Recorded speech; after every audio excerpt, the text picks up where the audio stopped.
Hello' students, তোমালোকৰ কাৰণে আকৌ এটা নতুন ভিডিঅ' লৈ আহিছোঁ। আজি এইটো ভিডিঅ'ত আলোচনা কৰিম ক্লাছ 10ৰ ভাৰতীয় সংস্কৃতি নামৰ পাঠটোৰ সকলোবিলাক পাঠভিত্তিক ইম্পৰ্টেণ্ট কুৱেশ্যন আনচাৰ আলোচনা কৰাৰ লগতে HSLC পৰীক্ষাত অহা অতিৰিক্ত প্ৰশ্ন উত্তৰসমূহ আলোচনা কৰিম। তোমালোকে ভিডিঅ'টো শেষলৈকে চাবা। ভিডিঅ'টো যদি ভাল লাগে ভিডিঅ'টোত এটা লাইক কৰি দিবা আৰু ভিডিঅ'টো প্ৰথমবাৰৰ বাবে চালে চেনেলটো ছাবস্ক্ৰাইব কৰি দিবা। এতিয়া আহক আমি ভিডিঅ'টো আৰম্ভ কৰোঁ। পাঠ্যপুথিৰ প্ৰশ্নাৱলী বাপ বিষয়ক 1. ভাৰতীয় সংস্কৃতিৰ প্ৰাণ কি? উত্তৰ ক্ৰমবৰ্ধমান ইংলিছতকৈ প্ৰগ্ৰেছিভ শক্তিয়েই ভাৰতীয় সংস্কৃতিৰ প্ৰাণ। 2. ফ্ৰম বলগা টু গংগা কাৰ ৰচনা? উত্তৰ ফ্ৰম বলগা টু গংগা পণ্ডিত ৰাহুল সংকৃত্যায়নৰ ৰচনা। 3. সৰ্বপল্লী ৰাধাকৃষ্ণনে কালীয় দমনৰ কি আখ্যা দিছে? উত্তৰ সৰ্বপল্লী ৰাধাকৃষ্ণনে কালিয়া দমনক আৰ্যই অনাৰ্যক সংস্কৃত কৰাৰ প্ৰতীকধৰ্মী নৃত্য বুলি আখ্যা দিছে। 4.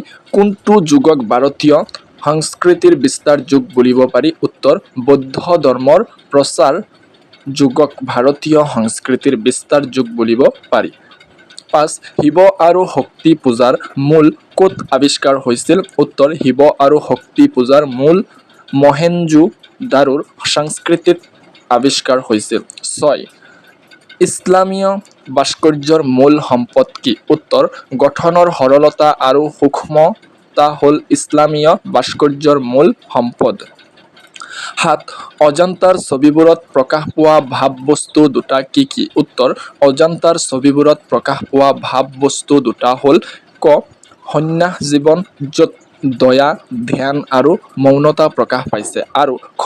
সমূহীয়া জীৱন য'ত শক্তি, খ্যাতি, প্ৰেম আৰু যৌৱনৰ উচ্ছ্বাস প্ৰকাশ পাইছে। 8. গান্ধীজীয়ে নতুন যুগৰ ভাৰতীয় সংস্কৃতি কেনেকুৱা হ'ব লাগে বুলি মত প্ৰকাশ কৰিছে? উত্তৰ গান্ধীজীয়ে মত প্ৰকাশ কৰিছে যে নতুন যুগৰ ভাৰতীয় সংস্কৃতি সমন্বয়ৰ বস্তু হ'ব লাগে। অতীতৰ যিখিনি সৎ আৰু সত্য তাৰ ওপৰত ভিত্তি কৰি বৰ্তমানৰ সংস্কৃতি গঢ়ি তুলিব লাগে যি সমূহীয়া জীৱনৰ সম্পদ হ'ব। 9. সুকুমাৰ কলাৰ ভিতৰত কোনটো শিল্পক বেছি স্থায়ী বোলা হৈছে? উত্তৰ সুকুমাৰ কলাৰ ভিতৰত চিত্ৰশিল্পক বেছি স্থায়ী বোলা হৈছে। 10. হেম বৰুৱাৰ সাহিত্য চৰ্চা সম্পৰ্কে 25টা মান শব্দৰ ভিতৰত এটি পৰিচয় দিয়া। উত্তৰ হেম বৰুৱা 1915 পৰা 1977 অসমীয়া সাহিত্যৰ এগৰাকী আধুনিক কবি, প্ৰবন্ধকাৰ আৰু কৃতি সংসদ। তেওঁৰ ৰচনাত আধুনিকতা আৰু প্ৰগতিশীল চিন্তাৰ প্ৰকাশ দেখা যায়। বালিচন্দা মনময়ূৰী তেওঁৰ উল্লেখযোগ্য কাব্য গ্ৰন্থ। তেওঁ the red river and blue হিলৰ দৰে গ্ৰন্থৰে অসমক বিশ্ব দৰবাৰত পৰিচয় কৰাই দিছিল। 11. ভাৰতীয় সংস্কৃতি পাঠটোৰ সাৰাংশ লিখা। এইটো তোমালোকে কবি পৰিচয় য'ত লিখা আছে তাৰ পৰা অলপ লিখিবা, তাৰ পৰা অলপ মিলাই তোমালোকে এইটো লিখি ল'বা। এইটো ইমান ইম্পৰ্টেণ্ট নহয়। যিবিলাক লং কুৱেশ্যন আছে সেইবিলাক তুমি পঢ়ি গ'লে পিছত সেইখিনি তুমি যদি লিখি দিয়া সেইখিনি হৈ যাব। এইটো এক্সট্ৰা কুৱেশ্যন পঢ়িব নালাগে, এইটো বাদ দিয়া। 12 নম্বৰ, ভাৰতীয় সংস্কৃতি এক বিৰাট সমন্বয়ৰ বস্তু। এই কথাষাৰ কিমান দূৰ যুক্তিপূৰ্ণ? ভাৰতীয় সংস্কৃতি পাঠটোৰ আধাৰত বিচাৰ কৰা। উত্তৰ কথাষাৰ সম্পূৰ্ণৰূপে যুক্তিপূৰ্ণ। ভাৰতীয় সংস্কৃতি পাঠটোত লেখকে দেখুৱাইছে যে ভাৰতীয় সংস্কৃতি কোনো এটা একক গোষ্ঠীৰ সৃষ্টি নহয়। ইয়াৰ ভেটি ঘৰ লৈ উঠিছে আৰ্য, অনাৰ্য, দ্ৰাবিড়, মংগোলীয় আদি বিভিন্ন জনগোষ্ঠীৰ অৱদানেৰে। সময়ৰ লগে লগে গ্ৰীক, শক, হুন, মোগল আদি বিদেশী শক্তিৰ আগমন আৰু তেওঁলোকৰ সংস্কৃতিৰ সৈতে হোৱা আদান প্ৰদানৰ ফলত ভাৰতীয় সংস্কৃতি অধিক চহকী হৈ পৰিছে। ধৰ্ম, শিৱশক্তি পূজা, কলা, ইছলামীয় ভাস্কৰ্যৰ প্ৰভাৱ, ভাষা আৰু জীৱন ধাৰণৰ প্ৰণালীত এই সমন্বয়ৰ স্পষ্ট প্ৰভাৱ দেখা যায়। সেয়ে ভাৰতীয় সংস্কৃতিক এক বিৰাট সমন্বয়ৰ বস্তু বুলি কোৱা হয়। মই তোমালোকৰ কাৰণে আনচাৰ কেইটা চুটিকৈ বনাইছোঁ কাৰণ তোমালোকে পৰীক্ষাত যেতিয়া লিখিবা তোমালোকৰ টাইম মেনেজমেণ্ট নহ'ব। অসমীয়াত টাইম মেনেজমেণ্ট কৰাটো বহুত টাফ হয়, তাৰ কাৰণে তোমালোকক চুটিকৈ লিখি দিছোঁ। 13 সভ্যতা আৰু সংস্কৃতি শব্দ দুটাৰ মাজৰ পাৰ্থক্য বিচাৰ কৰা। উত্তৰ সভ্যতা আৰু সংস্কৃতি শব্দ দুটাৰ মাজৰ পাৰ্থক্য হ'ল সভ্যতা হ'ল সমাজৰ এক বাহ্যিক শৃংখলাবদ্ধ আৰু সুসংগঠিত অৱস্থা। ই এক সামাজিক পদ্ধতি যিয়ে মানুহক একেলগে বসবাস কৰিবলৈ এক সুস্থ পৰিৱেশ দিয়ে। সংস্কৃতি হ'ল কোনো এটা জাতি বা সমাজৰ আভ্যন্তৰীণ জীৱন প্ৰতিভা। ই সেই জাতিৰ ভাষা, সাহিত্য, কলা, দৰ্শন, সংগীত আদিৰ মাজেৰে প্ৰকাশ পায়। সভ্যতাই সংস্কৃতিৰ সৃষ্টিৰ বাবে ভেটি তৈয়াৰ কৰে, কিন্তু এখন সমাজ সভ্য হ'লেও তাৰ কোনো উল্লেখযোগ্য সাংস্কৃতিক স্তৰ নাথাকিব পাৰে। 14 উত্তৰ ভাৰতীয় ভাস্কৰ্যৰ বিষয়ে তোমাৰ পাঠ্যপুথিৰ সহায়ত লিখা। উত্তৰ পাঠ্যপুথি অনুসৰি উত্তৰ ভাৰতীয় ভাস্কৰ্য দাক্ষিণাত্যৰ ভাস্কৰ্যৰ দৰে নহয়। ইয়াত ইছলামীয় ভাস্কৰ্যৰ যথেষ্ট প্ৰভাৱ পৰিছে, যাৰ ফলত ই এক সংহতি বা সমন্বয়ৰ ভাস্কৰ্য হৈ পৰিছে। ইয়াৰ মূল বৈশিষ্ট্য হ'ল গঠনৰ সৰলতা আৰু সূক্ষ্মতা। ইয়াত কাৰুকাৰ্যক বিশালতাৰ সলনি ৰেখাৰ সমন্বয়ৰ ওপৰত গুৰুত্ব দিয়া হয়।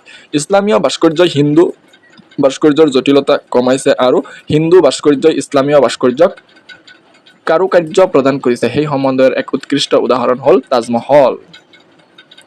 15 অজন্তাৰ গুহাৰ শিল্পকলাৰ এটি বিৱৰণ দিয়া। উত্তৰ মহাৰাষ্ট্ৰত অৱস্থিত অজন্তাৰ গুহাৰ শিল্পকলা ভাৰতীয় সংস্কৃতিৰ এক অমূল্য সম্পদ। এই ছবিবোৰত দুটা মূল ভাৱবস্তু প্ৰকাশ পাইছে: সন্ন্যাস জীৱন আৰু সমূহীয়া জীৱন। এফালে দয়া, ধ্যান আৰু মৌনতাৰ দৰে আধ্যাত্মিক ভাৱ, আনফালে শক্তি, প্ৰেম, যৌৱন আৰু জীৱনৰ আনন্দৰ উৎসাহ। এই দুয়োটা বিপৰীতধৰ্মী ভাৱক একেলগে অংকন কৰি শিল্পীয়ে জীৱনৰ অসামঞ্জস্যক গ্ৰহণ কৰাৰ শক্তি প্ৰদৰ্শন কৰিছে। এই ছবিসমূহে বৌদ্ধ যুগৰ ভাৰতীয় সংস্কৃতি আৰু জীৱন প্ৰাচুৰ্যৰ কথা সোঁৱৰাই দিয়ে। 16 মোগল সম্ৰাট বাবৰৰ আমোলত ভাৰতত প্ৰৱেশ কৰা চিত্ৰকলাৰ নতুন ধাৰাটি কেনে আছিল লিখা। উত্তৰ মোগল সম্ৰাট বাবৰৰ আমোলত ভাৰতত প্ৰৱেশ কৰা চিত্ৰকলাৰ নতুন ধাৰণাটোৰ মূল আছিল প্ৰচুৰ ব্যক্তিভূত। ইয়াৰ লক্ষ্য আছিল ব্যক্তিৰ জীৱন প্ৰকাশ কৰা, সমষ্টি জীৱনৰ নহয়। এই আৰ্টত ভাৱ প্ৰৱণতা কম আছিল, কিন্তু বিপুল উৎসাহ, উদ্দীপনা আৰু প্ৰেৰণা আছিল। পৰৱৰ্তী সময়ত এই ব্যক্তিবাদী চিত্ৰকলাৰ লগত ভাৰতৰ প্ৰচলিত চিত্ৰধাৰাৰ সংমিশ্ৰণ ঘটি এক নতুন পদ্ধতিৰ উদ্ভৱ হৈছিল, য'ত অজন্তাৰ সৰলতাৰ লগত নতুন ভাৰসাম্যৰ সংযোগ ঘটিছিল। 17 উত্তৰ ভাৰতৰ সংগীতে কি নতুন বস্তু আমাৰ চকুত পেলাই ভুলিছে। উত্তৰ ভাৰতৰ সংগীতে আমাৰ চকুত পেলোৱা নতুন বস্তুটো হ'ল ইয়াৰ গাম্ভীৰ্যৰ লগত ঠায়ে ঠায়ে এক উৰণীয়া ভাৱৰ সংযোগ। এই উৰণীয়া ভাৱটোকে লেখকৰ মতে সুৰ বস্তুৰ ওপৰত লোকসংগীতৰ প্ৰভাৱ বুলি ক'ব পাৰি। 18 ভাৰতীয় সংস্কৃতিত ইছলামৰ অৰিহণাৰ এটি টোকা যুগুত কৰা। উত্তৰ ভাৰতীয় সংস্কৃতিত ইছলামৰ অৰিহণা অপৰিসীম। ইছলামৰ আগমনে ভাৰতত এক নতুন সামাজিক আৰু সাংস্কৃতিক পৰিৱেশৰ সৃষ্টি কৰিছিল। ভাস্কৰ্য ইছলামীয় ভাস্কৰ্যৰ সৰলতা আৰু জ্যামিতিক শৈলীয়ে হিন্দু ভাস্কৰ্যৰ লগত মিলি তাজমহলৰ দৰে অপূৰ্ব নিদৰ্শনৰ জন্ম দিছিল। সংগীত ইছলামৰ প্ৰভাৱত উত্তৰ ভাৰতীয় সংগীতত নতুন সুৰ আৰু গজলৰ দৰে গায়ক শৈলীৰ সংযোজন ঘটিছিল। ভাষা আৰু সাহিত্য ফাৰ্চী আৰু আৰবী ভাষাৰ প্ৰভাৱত উৰ্দু ভাষাৰ জন্ম হৈছিল আৰু সাহিত্যত নতুন ধাৰাৰ সৃষ্টি হৈছিল। 4 নম্বৰ পইণ্ট সামাজিক জীৱন ইছলামৰ সামাজিক গণতন্ত্ৰৰ ধাৰণাই ভাৰতৰ দৰিদ্ৰ আৰু পদদলিত সমাজক ভাৰুকৈয়ে আকৰ্ষণ কৰিছিল। এইদৰে ইছলামে ভাৰতীয় সংস্কৃতিৰ বিভিন্ন দিশত এক গভীৰ আৰু ইতিবাচক প্ৰভাৱ পেলাইছিল। 19 প্ৰাক-মুছলিম যুগ আৰু মুছলিম যুগৰ ভাৰতীয় ভাস্কৰ্য আৰু শিল্পকলাৰ বিষয়ে এটি টোকা যুগুত কৰা। উত্তৰ প্ৰাক-মুছলিম যুগ এই যুগৰ ভাৰতীয় ভাস্কৰ্য আৰু শিল্পকলা মূলতঃ ধৰ্মকেন্দ্ৰিক আছিল। অজন্তা, ইলোৰা, সাঁচী আদিৰ শিল্পকলাত হিন্দু, বৌদ্ধ আৰু জৈন ধৰ্মৰ প্ৰভাৱ স্পষ্ট। এই শিল্পকলাত বিশালতা, কাৰুকাৰ্যৰ জটিলতা আৰু মানৱীয় আৱেগৰ প্ৰকাশ দেখা যায়। দাক্ষিণাত্যৰ মন্দিৰৰ ভাস্কৰ্য ইয়াৰ উৎকৃষ্ট উদাহৰণ। 2 নম্বৰ পইণ্ট মুছলিম যুগ মুছলিম যুগৰ শিল্পকলাত ইছলামীয় প্ৰভাৱ দেখা যায়। ইয়াত মূৰ্তিৰ ব্যৱহাৰ নাছিল। তাৰ পৰিৱৰ্তে জ্যামিতিক আৰ্হি, ফুল পাতৰ নক্সা আৰু কেলিগ্ৰাফিৰ ওপৰত গুৰুত্ব দিয়া হৈছিল। গঠনৰ সৰলতা আৰু সূক্ষ্মতা ইয়াৰ মূল বৈশিষ্ট্য। পৰৱৰ্তী সময়ত হিন্দু আৰু ইছলামীয় শিল্পকলাৰ সমন্বয়ত এক নতুন ভাৰতীয় শৈলীৰ জন্ম হয়, যাক ইণ্ডো ইছলামিক শিল্পকলা বুলি কোৱা হয়। তাজমহল, ফতেহপুৰ চিক্ৰী আদি ইয়াৰ উদাহৰণ। ২০ ব্যাখ্যা কৰা। ক. সংস্কৃতিৰ অবিচ্ছিন্ন ধাৰাই হৈছে ভাৰতীয় জীৱনৰ মূল সম্পদ। উত্তৰ: উক্ত কথাফাকি আমাৰ পাঠ্যপুথি অসমীয়া সাহিত্য চয়নিকাৰ অন্তৰ্গত হেমবৰুৱাৰ ভাৰতীয় সংস্কৃতি নামৰ পাঠটিৰ পৰা তুলি অনা হৈছে। ইয়াৰ জৰিয়তে লেখকে ভাৰতীয় সংস্কৃতিৰ নিৰৱচ্ছিন্নতা আৰু স্থায়িত্বৰ কথাকে বুজাইছে। ভাৰতীয় সংস্কৃতিৰ ইতিহাস অতি প্ৰাচীন। সময়ৰ লগে লগে বহুতো সভ্যতাৰ উত্থান পতন ঘটিছে, বহুতো বিদেশী শক্তিৰ আক্ৰমণ হৈছে, কিন্তু ভাৰতীয় সংস্কৃতিৰ মূল সুঁতটো কেতিয়াও বন্ধ হোৱা নাই। ই বিভিন্ন সংস্কৃতিৰ পৰা উপাদান গ্ৰহণ কৰি নিজকে আৰু অধিক চহকী কৰি নিৰৱচ্ছিন্নভাৱে বৈ আহিছে। এই অবিচ্ছিন্নতা আৰু গতিশীলতাই ভাৰতীয় জীৱনৰ মূল শক্তি আৰু সম্পদ। খ. ভাৰতৰ বুৰঞ্জী হৈছে ৰাজ্যৰ উত্থান পতন ভঙা ঘোঁৰাৰ সবিশেষ বুৰঞ্জী। উত্তৰ: উক্ত কথাফাকি আমাৰ পাঠ্যপুথি অসমীয়া সাহিত্য চয়নিকাৰ অন্তৰ্গত হেমবৰুৱাৰ ভাৰতীয় সংস্কৃতি নামৰ পাঠটিৰ পৰা তুলি অনা হৈছে। ইয়াৰ জৰিয়তে লেখকে ভাৰতৰ ৰাজনৈতিক ইতিহাসৰ অস্থিৰতাৰ কথা প্ৰকাশ কৰিছে। ভাৰতৰ ইতিহাস অধ্যয়ন কৰিলে দেখা যায় যে ই বিভিন্ন ৰাজবংশৰ উত্থান পতন, সাম্ৰাজ্যৰ গঠন আৰু ভাঙোন আৰু বিদেশী আক্ৰমণৰ কাহিনীৰে ভৰা। মৌৰ্য, গুপ্ত, মোগল আদি বিভিন্ন সাম্ৰাজ্য গঢ় লৈ উঠিছিল আৰু সময়ত সেইবোৰৰ পতনো ঘটিছিল। এই ৰাজনৈতিক অস্থিৰতা আৰু ভঙা ঘোঁৰাৰ মাজতো কিন্তু ভাৰতীয় সংস্কৃতিৰ মূল ধাৰণাটো অবিৰতভাৱে চলি আছিল। গ. সকলো আৰ্টৰ মূলতে দুটা বিপৰীত পন্থাই কাম কৰা দেখা যায়। উত্তৰ: উক্ত কথাফাকি আমাৰ পাঠ্যপুথি অসমীয়া সাহিত্য চয়নিকাৰ অন্তৰ্গত হেমবৰুৱাৰ ভাৰতীয় সংস্কৃতি নামৰ পাঠটিৰ পৰা তুলি অনা হৈছে। ইয়াৰ জৰিয়তে লেখকে শিল্পকলাৰ দুটা মূল প্ৰকাশভংগীৰ কথা কৈছে। লেখকৰ মতে সকলো শিল্পকলাৰ মূলতে দুটা বিপৰীত ধাৰা থাকে। এটা ধাৰাৰ উদ্দেশ্য হ'ল কাৰুকাৰ্য আৰু জাকজমকতাৰ সৃষ্টি, যি বাহ্যিক আড়ম্বৰৰ জৰিয়তে দৰ্শকক আকৰ্ষণ কৰে। আনটো ধাৰাৰ উদ্দেশ্য হ'ল সংযম আৰু আড়ম্বৰহীনতা, যি অন্তৰৰ গভীৰতালৈ গৈ দৰ্শকক আত্মস্পৰ্শ কৰি অভিভূত কৰে। প্ৰথমটোৱে বাহ্যিক সৌন্দৰ্যৰ ওপৰত গুৰুত্ব দিয়ে, আনটোৱে আভ্যন্তৰীণ অনুভূতিৰ ওপৰত। বাহা বিষয়ক এক সন্ধিভাঙা। সংস্কৃতি সম প্লাছ কৃতি, সম্বন্ধ সম প্লাছ অনু প্লাছ অয়, সম্বন্ধ সম প্লাছ বন্ধ, সম্বন্ধ ভাৰাক্ৰান্ত ভাৰ প্লাছ আক্ৰান্ত, সন্মত সম প্লাছ মত। ২ নম্বৰ বিশেষ্য বা বিশেষণলৈ নিয়া। বৈচিত্ৰ্য বিচিত্ৰ বিশেষণ, ভৌগোলিক ভূগোল বিশেষ্য, বিস্তৃতি বিস্তৃত বিশেষণ, নৈৰাশ্য নিৰাশ বিশেষণ, বিপ্লৱ বিপ্লৱী বিশেষণ।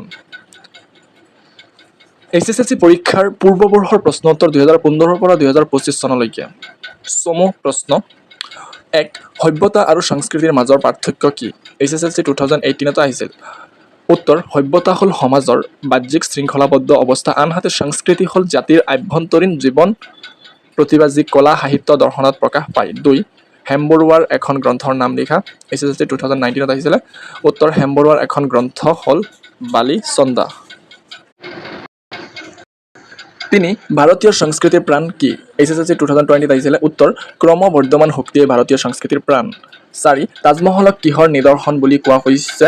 HSLC 2022 আহিছিলে। উত্তৰ: তাজমহলক হিন্দু আৰু ইছলামীয় ভাস্কৰ্যৰ সমন্বয়ৰ এক অপূৰ্ব নিদৰ্শন বুলি কোৱা হৈছে। দীঘল প্ৰশ্ন: ভাৰতীয় সংস্কৃতি এক বিৰাট সমন্বয়ৰ বস্তু, পাঠৰ আধাৰত কথাষাৰৰ যুক্ততা বিচাৰ কৰা। HSLC 2019-2022 এই কুৱেশ্যনটো আহিছিলে। উত্তৰ: এইটো উত্তৰ ওপৰৰ 12 নং প্ৰশ্নৰ উত্তৰটো চাক, তাত পাই যাব এইটো। নেক্সট, অজন্তাৰ গুহাৰ শিল্পকলাৰ বিষয়ে এটি বিৱৰণ দিয়া। HSLC 2020 আহিছিলে এইটো। উত্তৰ ওপৰৰ 15 নং প্ৰশ্নৰ উত্তৰটো চাক। অতিৰিক্ত 10টা সম্ভাৱ্য গুৰুত্বপূৰ্ণ প্ৰশ্ন উত্তৰ: লেখক হেমবৰুৱাই কোনখন আলোচনী সম্পাদনা কৰিছিল? উত্তৰ: লেখক হেমবৰুৱাই পছোৱা আলোচনী সম্পাদনা কৰিছিল। ইম্পৰ্টেণ্ট হয়। লেখকৰ মতে ভাৰতৰ বুৰঞ্জী কিহৰ বুৰঞ্জী? উত্তৰ: লেখকৰ মতে ভাৰতৰ বুৰঞ্জী অভিযানৰ বুৰঞ্জী হোৱাৰ লগতে সমন্বয়ৰো বুৰঞ্জী। মহেঞ্জোদাৰোৰ সংস্কৃতিত পোৱা এটা মূল সাংস্কৃতিক উপাদান কি? উত্তৰ: মহেঞ্জোদাৰোৰ সংস্কৃতিত পোৱা এটা মূল সাংস্কৃতিক উপাদান হ'ল ধ্যানস্থ শিৱৰ কল্পনা। কোনজন পণ্ডিতে ফ্ৰম বলগা টু গংগা গ্ৰন্থত ভাৰতলৈ হোৱা মানৱ প্ৰব্ৰজনৰ কথা বৰ্ণনা কৰিছে? উত্তৰ পণ্ডিত ৰাহুল সাংকৃত্যয়নে। দাক্ষিণাত্যৰ ভাস্কৰ্যৰ এটা প্ৰধান বৈশিষ্ট্য কি? উত্তৰ দাক্ষিণাত্যৰ ভাস্কৰ্যৰ এটা প্ৰধান বৈশিষ্ট্য হ'ল ইয়াৰ বিশালতা আৰু কাৰুকাৰ্যৰ জাক-জমকতা। পাঠটোত উল্লেখ থকা কালীয় দমনৰ প্ৰতীকধৰ্মী ব্যাখ্যা কোনে আগবঢ়াইছিল? ডক্টৰ সৰ্বপল্লী ৰাধাকৃষ্ণনে। কোনটো বিদেশী ধৰ্মৰ প্ৰভাৱত উত্তৰ ভাৰতীয় ভাস্কৰ্যত সৰলতা আহিছিল? উত্তৰ ইছলাম ধৰ্মৰ প্ৰভাৱত। লেখকৰ মতে সংগীতৰ স্থায়িত্ব চিত্ৰকলাতকৈ কম কিয়? উত্তৰ কাৰণ সংগীতে আকাৰ শূন্য ক্ষণস্থায়ী অনুভূতিৰ জন্ম দিয়ে যি অন্তৰত হিল্লোল তোলাৰ পিছতে শেষ হৈ যায়। আধ্যাত্মিকতাবাদে প্ৰাক মুছলিম যুগৰ হিন্দু সমাজত কেনে প্ৰভাৱ পেলাইছিল? উত্তৰ আধ্যাত্মিকতাবাদে মানুহক বাস্তৱ জগতৰ পৰা আঁতৰাই নিছিল আৰু তেওঁলোকক অদৃষ্টৰ ওপৰত নিৰ্ভৰশীল কৰি তুলিছিল, যাৰ ফলত সমাজৰ বৈপ্লৱিক শক্তি নিস্তেজ হৈ পৰিছিল।